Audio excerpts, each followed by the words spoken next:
প্রিয় দর্শক, সাজ্জাদ কাদিরের প্রীতি এবং শুভেচ্ছা নিন। এই মুহূর্তে আপনাদের সামনে কথা বলতে এসেছি মার্কিন যুক্তরাষ্ট্রের সাথে কি এমন গোপন চুক্তি। আপনারা জানেন যে মার্কিন যুক্তরাষ্ট্রের বাংলাদেশি পণ্যের ওপর প্রতিযোগিতামূলকভাবে সর্বাধিক আমাদের যারা প্রতিযোগী, বিশেষ করে ভিয়েতনাম, কম্বোডিয়া, চীন, ভারত, পাকিস্তান, আমরা যে পণ্যগুলো যারা রপ্তানি করি তাদের মধ্যে অবস্থা দৃষ্টে মনে হচ্ছে যে বাংলাদেশের উপরে যে শুল্ক আরোপের চিঠি দেওয়া হয়েছে ৩৫% এবং এর সাথে আগে থেকে 16% যে শুল্ক আরোপ আছে সেটি যুক্ত হয়ে 51% শুল্ক দিয়ে মার্কিন বাজারে বাংলাদেশের পণ্য প্রবেশ করতে হবে। এটি প্রতিযোগিতামূলকভাবে সর্বাধিক এবং এই শুল্কটা নিয়েই মার্কিন যুক্তরাষ্ট্রে গত কয়েকদিন যাবৎ ম্যারাথন বৈঠক হয়েছে। গত শুক্রবার সর্বশেষ মার্কিন বাণিজ্য কর্তৃপক্ষের সাথে বাংলাদেশের বাণিজ্য উপদেষ্টার নেতৃত্বে সর্বশেষ একটি বৈঠক হয়েছে দ্বিতীয় দফায়, এবং বাংলাদেশ প্রতিনিধি দল দেশে ফিরে এসেছেন এবং তৃতীয় একটি বৈঠক 1 আগস্ট থেকে এই শুল্কটা কার্যকর হবে। এই শুল্কটা কার্যকর হবার আগে তৃতীয় একটি বৈঠকের প্রস্তুতি নিচ্ছে এবং এই প্রস্তুতির অংশ হিসেবে গতকালকে বাণিজ্য মন্ত্রণালয় বাণিজ্য উপদেষ্টা নেতৃত্বে বাংলাদেশের ব্যবসায়ীদের সাথে বৈঠক করেছেন এবং বৈঠক শেষে সাংবাদিকদের সাথে আলাপকালে বাণিজ্য উপদেষ্টা বলেছেন যে মার্কিন যুক্তরাষ্ট্রের সাথে বাংলাদেশের একটি গোপন চুক্তি স্বাক্ষর করা আছে। সেই গোপন চুক্তির কারণে কোনো কিছু প্রকাশ করা যাচ্ছে না। কেন এই গোপন চুক্তি করবার আপনারা কে? আপনারা তো বাংলাদেশের প্রতিনিধি নয়, বাংলাদেশের জনগণের নির্বাচিত প্রতিনিধি নয়। আমার প্রশ্ন হচ্ছে, কি এমন গোপন চুক্তি আছে? মার্কিন যুক্তরাষ্ট্র বাংলাদেশকে নিয়ে সত্যিকার অর্থে যে একটা খেলা খেলছে এ ব্যাপারে কোনো সন্দেহ নেই, কারণ বাংলাদেশের আজকে দুর্বল মুহূর্ত। বাংলাদেশে কোনো শক্তিশালী সরকার নেই, বাংলাদেশে কোনো রাজনৈতিক সরকার নেই। সেই জায়গায় বাংলাদেশ নিয়ে একটা খেলা খেলবে। এখন এই অনির্বাচিত দুর্বল সরকার মার্কিন যুক্তরাষ্ট্রের কাছে নিজেকে সঁপে দেয় কিনা, সেটি হচ্ছে গুরুত্বপূর্ণ বিষয়। মার্কিন যুক্তরাষ্ট্রের যেসব চাওয়া, সূত্রের খবর থেকে যেটি জানা যাচ্ছে সেটি হচ্ছে মার্কিন যুক্তরাষ্ট্র আসলে ব্যবসার বাইরে ব্যবসাটা বা শুল্কটা বাংলাদেশের জন্য একটা থ্রেড দাঁড় করিয়ে বাংলাদেশের কাছে ব্যবসার বাইরে আরো অনেক কিছু হাসিল করতে চায়।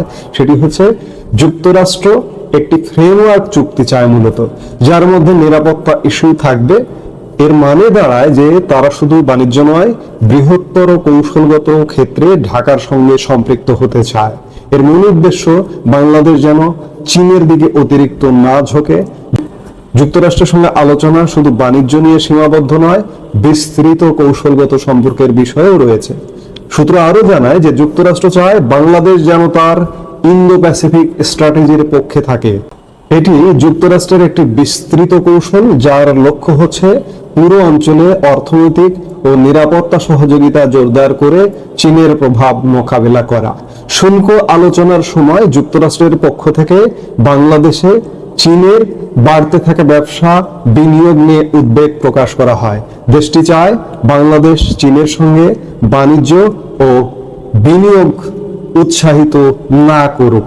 অর্থাৎ আপনারা সাম্প্রতিক সময়ে দেখেছেন যে একদিকে যুক্তরাষ্ট্রের সঙ্গে চলছে, আর একদিকে বাংলাদেশ সরকার চীনের দিকে ঝুঁকেছে। ইতিমধ্যে বাংলাদেশের সরকার প্রধান ডক্টর ইউনূস চীন সফর করেছেন। এই চীনের সাথে দহরম মহরম সোজা কথা বাংলাদেশ যেন না করে সেটি চায়। আরো কিছু ব্যাপার আছে, যেমন যুক্তরাষ্ট্রের শর্তের মধ্যে আছে, সূত্র থেকে জানা গেছে যে যুক্তরাষ্ট্র যাকে নিষেধাজ্ঞা দেবে বাংলাদেশও যেন সেই নিষেধাজ্ঞার সাথে একই ধরনের অ্যাটিটিউড করে। ধরুন মিয়ানমারের প্রতি যুক্তরাষ্ট্রের নিষেধাজ্ঞা আছে, মিয়ানমারের সাথে সম্পর্কের ক্ষেত্রে বাংলাদেশও যেন নিষেধাজ্ঞা অ্যাটিটিউডে চলে। কিংবা রাশিয়ার সাথে মার্কিন যুক্তরাষ্ট্রের নিষেধাজ্ঞা, পাল্টা নিষেধাজ্ঞা প্রতিনিয়তই থাকে। রাশিয়ার সাথে যেন সব ধরনের সম্পর্ক, বাণিজ্য সম্পর্ক ইত্যাদি বাংলাদেশ বন্ধ করে। এবং যুক্তরাষ্ট্র আরো যেগুলো চেয়েছে সেটি হচ্ছে যে তাদের অনেক পণ্য, অসংখ্য পণ্য বাংলাদেশে শুল্কমুক্ত সুবিধায় প্রবেশ করে এবং আরো পণ্যের একটা দীর্ঘ তালিকা পাঠিয়েছে বাংলাদেশের কাছে, এবং সেই পণ্যগুলোর বাংলাদেশ যে শুল্কমুক্ত সুবিধা দেবে, একই সাথে যেন যুক্তরাষ্ট্রের সাথে যেভাবে শুল্কমুক্ত সুবিধা দিয়েছে পৃথিবীর অন্য কোনো দেশকে যেন এই শুল্কমুক্ত সুবিধা না দেয়। অর্থাৎ বাণিজ্য বা এই যে 35% নতুন শুল্ক আরোপ, এটি হচ্ছে একটা লাঠির ভয় বাংলাদেশকে দেখাচ্ছে। এই লাঠির ভয়ের কাছে বাংলাদেশকে আসলে মার্কিন যুক্তরাষ্ট্রের কাছে সঁপে দেবে? মার্কিন যুক্তরাষ্ট্র এখানে নিরাপত্তা, বিশেষ করে চীনের কর্তৃত্ব খর্ব করবার জন্য আপনারা জানেন যে দীর্ঘদিন যাবৎ একটা সামরিক ঘাঁটি করবার এবং ডিপ স্টেট পরিকল্পনা আপনারা জানেন। আমরা মাঝে মাঝে দেখছি যে তারা সরে যাচ্ছে। এই সময়ে যদি বলি, এই 35% শুল্ক বাড়তি আরোপ করার সময়ে যদি বলি, এই সময় বাংলাদেশের প্রতি সমর্থন নেই। বাংলাদেশের বর্তমান অন্তর্বর্তীকালীন সরকার যদি মার্কিন যুক্তরাষ্ট্রের এই কর্মগুলোতে, এই কর্মযজ্ঞগুলোতে একমত না হয়, চুক্তি যদি না করে, তাহলে বাংলাদেশের উপর থেকে পুরোপুরি সমর্থন উঠিয়ে নিয়ে যাবে। এই যদি হয় তাহলে বাংলাদেশ বাণিজ্যিকভাবে বিপদে পড়বে। কিন্তু বাংলাদেশের কি করা উচিত? বাংলাদেশের কৌশলগত অবস্থান নেওয়া উচিত, যেন সাপও মরে লাঠিও না ভাঙে। কিন্তু বাংলাদেশ কি সেই কৌশলগত অবস্থানে থাকতে পারছে বা পারবে? আমি মার্কিন যুক্তরাষ্ট্রের সাথে একার সাথে সম্পর্ক করলাম। আমি চীনের সাথে আমার বিশাল বাণিজ্য, বিশেষ করে আমার সবচেয়ে বড় আমদানি গন্তব্য চীন থেকে আমি আমদানি করি, চীন থেকে আমি ব্যবসা বাণিজ্য করি, সেটিকে বন্ধ করে দিয়ে আমি চলতে পারবো? কিংবা রাশিয়ার সাথে যে আমার সম্পর্কগুলো আছে, অর্থনৈতিক সম্পর্ক, সামরিক সম্পর্ক, বিভিন্ন ক্ষেত্রে যে সম্পর্কগুলো আছে রাশিয়ার সঙ্গে, সেই সম্পর্কগুলোকে আমি বন্ধ করে দিতে পারবো? আমি যদি সব বন্ধ করে দেই, শুধুমাত্র মার্কিন যুক্তরাষ্ট্রের সাথে সম্পর্ক রাখি, তাহলে কিন্তু বাংলাদেশ নানা রকম বেকায়দায় পড়ে যাবে। সেই জায়গায় বাংলাদেশের কৌশলগত অবস্থানটাই সবচেয়ে গুরুত্বপূর্ণ। কিন্তু বাংলাদেশের বর্তমান অন্তর্বর্তীকালীন সরকার একটা দুর্বল সরকার। এই দুর্বল সরকারকে পেয়ে মার্কিন যুক্তরাষ্ট্র আচ্ছামতো ছড়িয়ে ঘোরাচ্ছে, যার দরুন 35% শুল্ক, আগের 16% শুল্ক, 51% শুল্ক আরোপ করে বসে আছে এবং শুল্ক আরোপ আলোচনার দরজাও খোলা রেখেছে। এর অর্থ একটা ভয় জারি রেখেছে যে আমরা যা যা বলবো মার্কিন যুক্তরাষ্ট্র তোমরা রাজি হও, নইলে আমরা এই বাড়তি শুল্ক আরোপ করব। এখন দেখার বিষয় যে বাংলাদেশ নিজেকে সঁপে দিবে কিনা। এখানে গোপন চুক্তির কথা বলা হচ্ছে। সরাসরি বাণিজ্য উপদেষ্টা বলেছেন যে একটা গোপন চুক্তি আছে, আমরা অনেক কিছু প্রকাশ করতে পারছি না। তাহলে কি গোপন চুক্তি মার্কিন সামরিক ঘাঁটি করতে চায় এখানে? তাহলে কি গোপন চুক্তি ডিপ স্টেট পরিকল্পনা বাস্তবায়ন করতে চায়? হয়তো তেমনটাই, নইলে প্রকাশ করতে চাইছে না কেন? এখন দেখার বিষয় যে শেষ পর্যন্ত আমরা বাংলাদেশ কোন একটি বিশেষ দেশের কাছে বিক্রি হয়ে যায় কিনা।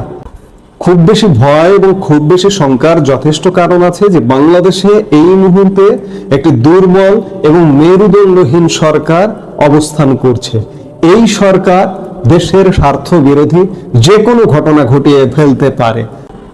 আমরা ধরে নিচ্ছি যে আমাদের এই মুহূর্তে যে একটা অনির্বাচিত সরকার, একটি দুর্বল সরকার, বাংলাদেশের স্বার্থ এই সরকারের দ্বারা বিকিয়ে দেওয়াও অসম্ভব বলে কিছু নয়। এখন দেখার বিষয় যে শেষ পর্যন্ত আসলে কি ঘটতে যাচ্ছে। আমরা এমন একটা গোলক ধাঁধার মধ্যে পড়ে গেছি যে বাংলাদেশ এক ভয়ঙ্কর সংকট। কাজেই দেখার বিষয় যে সামনে কি ঘটছে। এই মুহূর্তে আসসালামু আলাইকুম রহমতুল্লাহি ওবারাকাতুহু।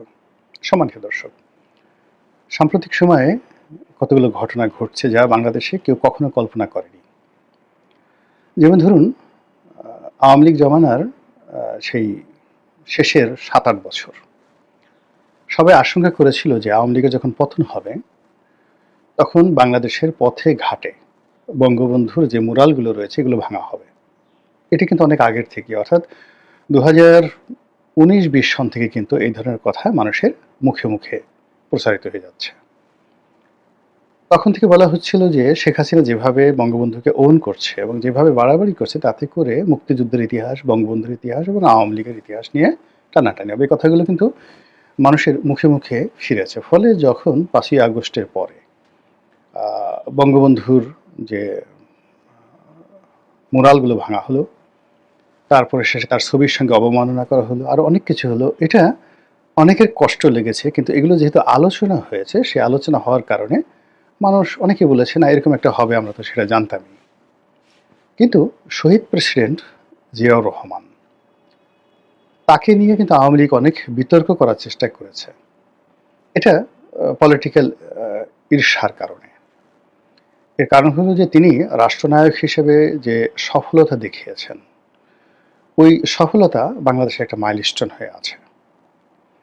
ব্যক্তি জিয়াউর রহমান যে সততাটা উনি দেখিয়েছেন এবং একটা এস্টাবলিশ করে ফেলেছেন, প্রোভেন।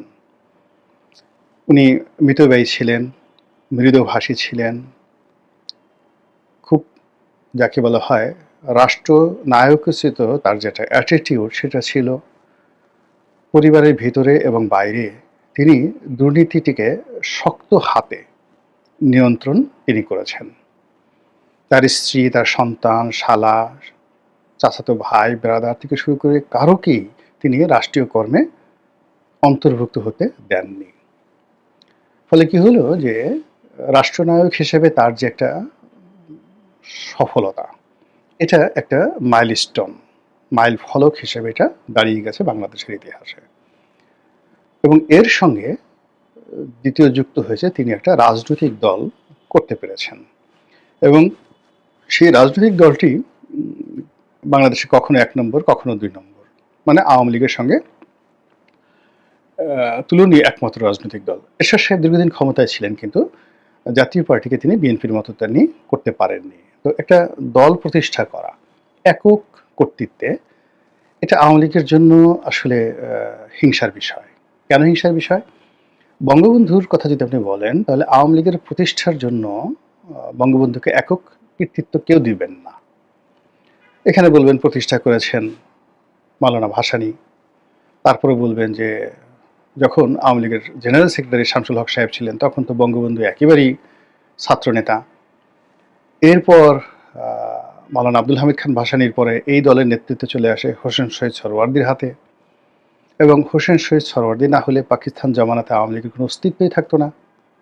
এরপর বঙ্গবন্ধু নেতৃত্বে আসার পর আওয়ামী লীগের ঠিক ওইরকম সফলতা ছিল না। ওনার সফলতা আসে সেই উনি যখন জেলে চলে যান এবং ৬৯-এর গণ অভ্যুত্থানের পর তিনি যখন জেল থেকে বের হন, ঠিক ওই সময়টিতে বঙ্গবন্ধুর যে নেতৃত্ব, তার যে কর্তৃত্ব এবং তার যে যাকে বলা হয় ভাবমূর্তি, এটা মূলত ৬৯-এর গণ অভ্যুত্থানের পর থেকে ১০ই জানুয়ারি ১৯৭২ সন পর্যন্ত একটা মনুমেন্ট তৈরি হয়ে গেছে।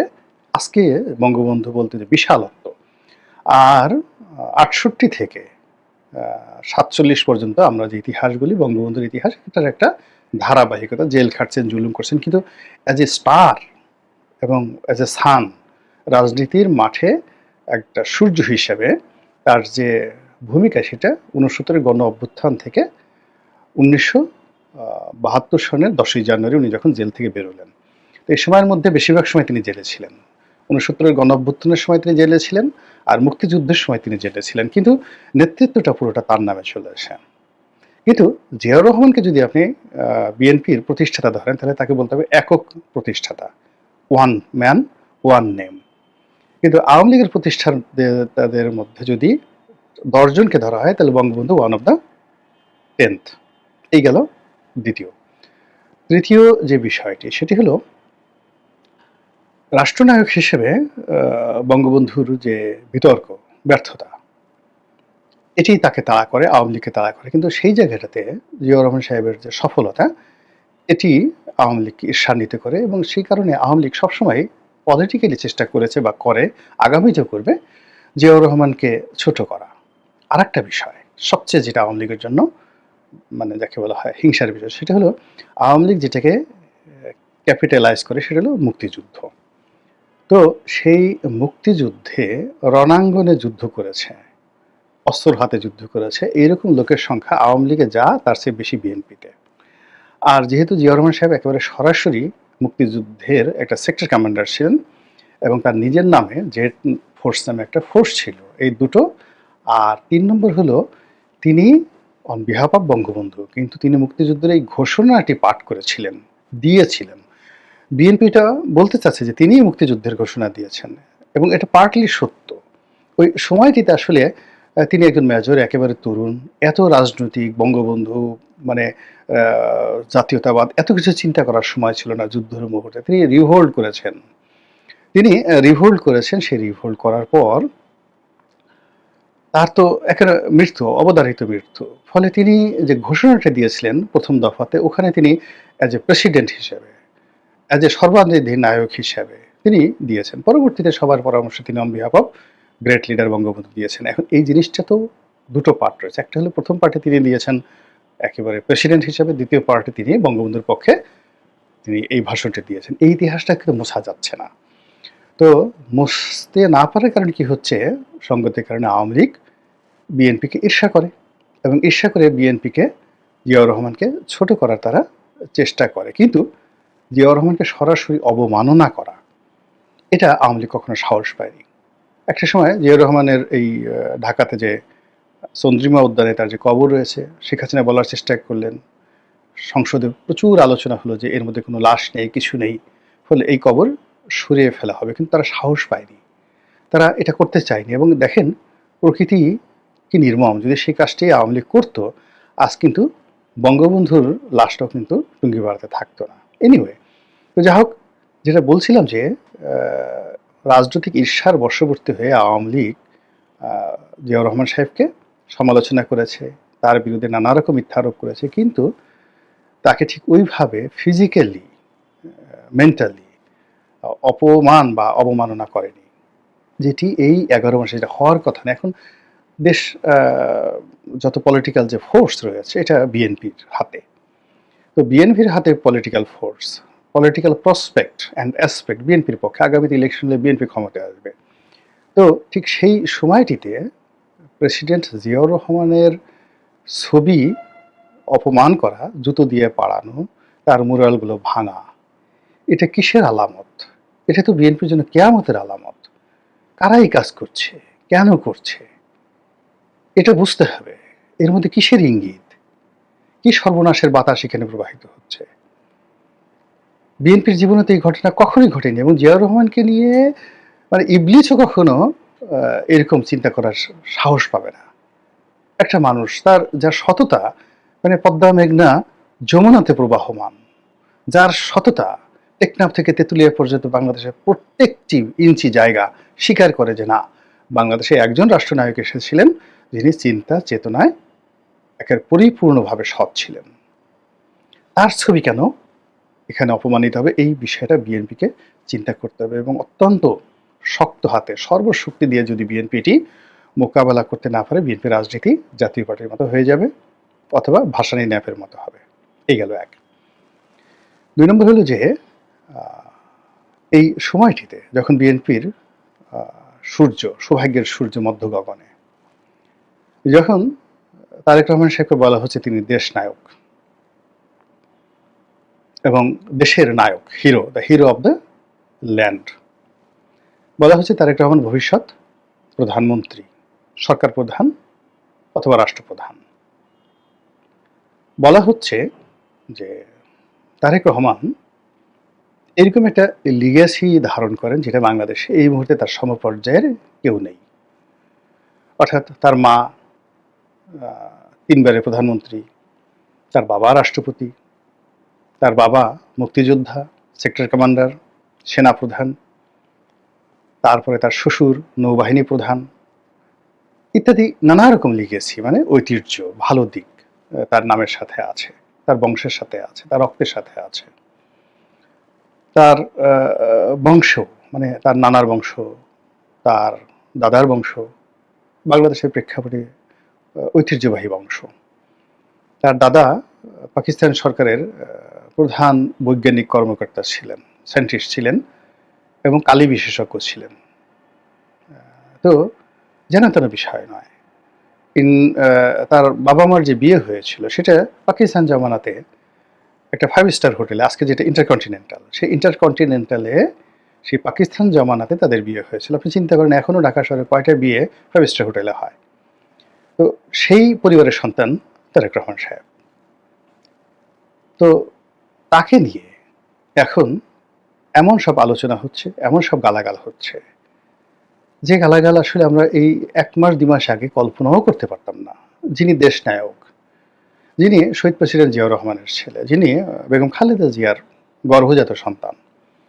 তো তাকে সেই রাজপথে যে সকল ট্যাগ লাগানো হচ্ছে, অশ্লীল, অশ্রাব্য এবং বাংলাদেশের ইতিহাসে কোনো শীর্ষ নেতা তো দূরের কথা। মানে এই ধরনের বাজে কথা ফুটপাতের একজন হকারকেও কেউ বলে না। এই সকল গালাগাল দেওয়া হচ্ছে। এখন এই যে তাকে যে গালাগাল দেওয়া হচ্ছে এবং কোথায়? বুয়েটের মতো জায়গাতে। কোথায়? ঢাকা বিশ্ববিদ্যালয়ের মতো চত্বরে। তো ওই চত্বরে রাজনীতির কতগুলো স্লোগান রয়েছে। রাগ হইলে মানুষ বলে অমুকের চামড়া, কুত্তা দিয়ে কামড়া। তারপরে শেষে অমুকের ২ গালে জুতো মারো তালে তালে। এই জিনিসগুলো বাংলাদেশে অ্যাভেলেবল। এটা পাকিস্তান জমানাতে হতো। ইয়াহিয়া খানকে বলা হতো, টেক্কা খানকে বলা হতো। বঙ্গবন্ধুকে নিয়েও মানে তার চামড়া খুলে তার চামড়া দিয়ে ডুগডুগি বাজাবেন মতিয়া চৌধুরী, এই কথাগুলো বলা হতো। বলার পরেও সেই মতিয়া চৌধুরী আওয়ামী লীগের শীর্ষ পর্যায়ে ছিলেন। জিয়াউর রহমান সাহেব যখন ক্ষমতায় ছিলেন তিনি ঢাকা বিশ্ববিদ্যালয়ে গিয়েছেন, তাকে কেন্দ্র করে ছাত্ররা বিক্ষোভ প্রদর্শন করেছে, কারা কারা নাকি তার কলার ধরার চেষ্টা করেছেন ইত্যাদি নানা রকম। তিনি সেইগুলো পলিটিক্যালি রাজনৈতিকভাবে মোকাবেলা করার কারণেই ছাত্রদল বাংলাদেশে একটা কিংবদন্তি রাজনৈতিক সংগঠন এবং তার সঙ্গে সঙ্গে বিশ্ববিদ্যালয়ে গিয়ে তিনি যে উদারতার পরিচয় দিয়েছেন সেই উদারতা বঙ্গবন্ধু দেখাতে পারেননি এবং এরশাদ সাহেব দেখাতে পারেননি। তাদের জমানাতে ঢাকা বিশ্ববিদ্যালয়ে তারা ঢুকতে পারেননি, বঙ্গবন্ধু পারেননি যে প্রধানমন্ত্রী রূপে, আর এরশাদ সাহেবও পারেননি। কিন্তু জিয়াউর রহমান ওই ঢাকা বিশ্ববিদ্যালয়ে ওয়াজ ওয়েল অ্যাকসেপ্টেড এবং ওখানেই ছাত্রলীগের নেতা এই ডক্টর খন্দকার মোশাররফ সাহেব তাদের মতো মানে মেধাবী সর্বজন শ্রদ্ধেয় রাজনৈতিক নেতৃবৃন্দ বিএনপিতে যোগদান করে। তো এই সকল যে রাজনৈতিক স্লোগান, সেই স্লোগানের মধ্যে অশ্লীলতা ছিল না। মানে এখন অশ্লীলতা কি?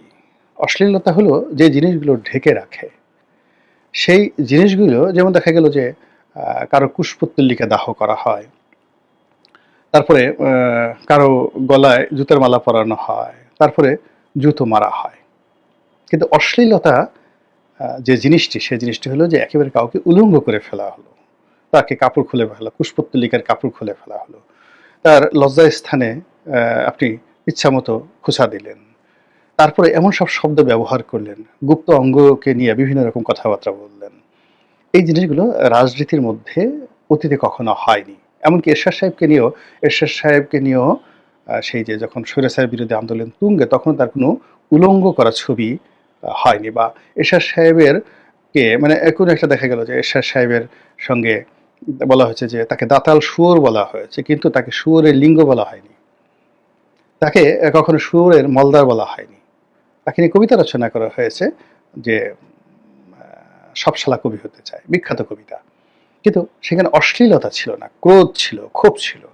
তো তারেক রহমান সাহেব দেশের প্রধান রাজনৈতিক দলের প্রধান ব্যক্তি, তাকে নিয়ে মানুষের ভিন্নতা থাকবে, ক্ষোভ থাকবে, রাগ থাকবে, তার কুশপুত্তলিকা দাহ হবে, আরো অনেক কিছু হবে। কিন্তু এই সময়টিতে তাকে নিয়ে যে অশ্লীলতা হচ্ছে, অশ্রাব্যতা হচ্ছে, গালাগাল হচ্ছে এবং এইগুলো নিয়ে একা একা প্রচুর মানুষ হাসছে, ট্রল করছে এবং তার মতো একজন মানুষকে, যিনি কিনা রাষ্ট্রনায়ক হবেন, প্রধানমন্ত্রী হবেন, তাকে এইরকম মানুষের গালির, অশ্লীল গালির উপলক্ষ করে দেওয়া হয়েছে, যেটি যদি তিনি কাটিয়ে উঠতে না পারেন তাহলে তার পক্ষে সম্মান এবং মর্যাদার জায়গায় যাওয়াটা অসম্ভব। বোঝার চেষ্টা করুন, শেখ হাসিনাকে নিয়েও কিন্তু একই অবস্থা হয়েছিল। অর্থাৎ দীর্ঘদিন তাকে নিয়ে মানুষের অনেক রাগ ছিল, ক্ষোভ ছিল, কিন্তু শেফায়েতুল্লাহ সেফু কিংবা পিনাকিরা যখন তাকে নিয়ে খুব অশ্লীল, অশ্রাব্য গালাগাল শুরু করলেন, ফলে ওই যে তার যে একটা মর্যাদা হানিটা হয়ে গেল, দেখুন প্রকৃতি কিন্তু তাকে সেই জায়গাতে নিয়ে গেছে।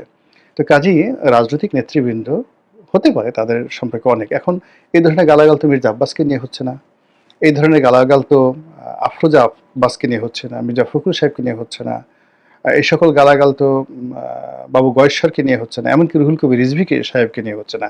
তারেক রহমান সাহেবকে নিয়ে কেন একশো ধরনের গালাগাল হবে? এর পেছনে একটা লং টার্ম ম্যাটিকুলাস ডিজাইন রয়েছে বিএনপিকে শেষ করার। আর থার্ড হলো কত বড় মানে এই সময়টাতে দুঃসংবাদ যে আওয়ামী লীগ নিষিদ্ধর মানে পর্যায়ে, মানে এখন আওয়ামী লীগের কার্যক্রম নিষিদ্ধ, আওয়ামী লীগের বিচার হচ্ছে এবং দাবি উঠছে যে এটিকে রাজনৈতিকভাবে নিষিদ্ধ করা হোক। আমরা অনেক আগের থেকে বলছিলাম যে -2 পরিকল্পনা চলছে, আর একটা দ্বিতীয় 111 তৈরির প্রেক্ষাপট হচ্ছে, এই কথা আমরা 2024 সনে আমরা অনেকেই বলে আসছি। আমি তো এটা একেবারে 2024 সনের আগস্ট মাসের দ্বিতীয় সপ্তাহ, অর্থাৎ 15ই আগস্ট থেকে বলার চেষ্টা করছি। অনেকে রাগ করেছেন আমার প্রতি যে একেবারে এই ভদ্রলোক একেবারে অলক্ষণে সবসময় নেতিবাচক কথাবার্তা বলে। কিন্তু দেখুন এখন কি অবস্থা হয়ে গেছে, এখন রাস্তার সাধারণ মানুষও এই কথাগুলো বলছে। তো সেই দিক থেকে আওয়ামী লীগ তো মাইনাস হয়ে গেছে, এখন বিএনপিকে যে মাইনাস করা হবে এটা তো আমরা কেউ কল্পনাও করতে পারিনি। এখন এই তারেক রহমান সাহেবকে গালাগালি করার পরে, জিয়াউর রহমান সাহেবের ছবি পাওয়ানোর পরে এখন বিএনপিকে নিষিদ্ধ করার জন্য রাজপথে এই বাংলায় 2025 সনে মিছিল হচ্ছে। আপনারা কি বুঝতে পারছেন রাজনীতি কোন দিকে যাচ্ছে, কিভাবে গড়াচ্ছে এবং কোন পরিণতিতে এই যে বিএনপির শেষ পরিণতি এসে মিলিত হবে। আল্লাহ আমাদের সবাইকে হেদায়েত দান করুন এবং হেফাজত করুন। আসসালামু আলাইকুম ওয়া রাহমাতুল্লাহি ওয়া বারাকাতুহু।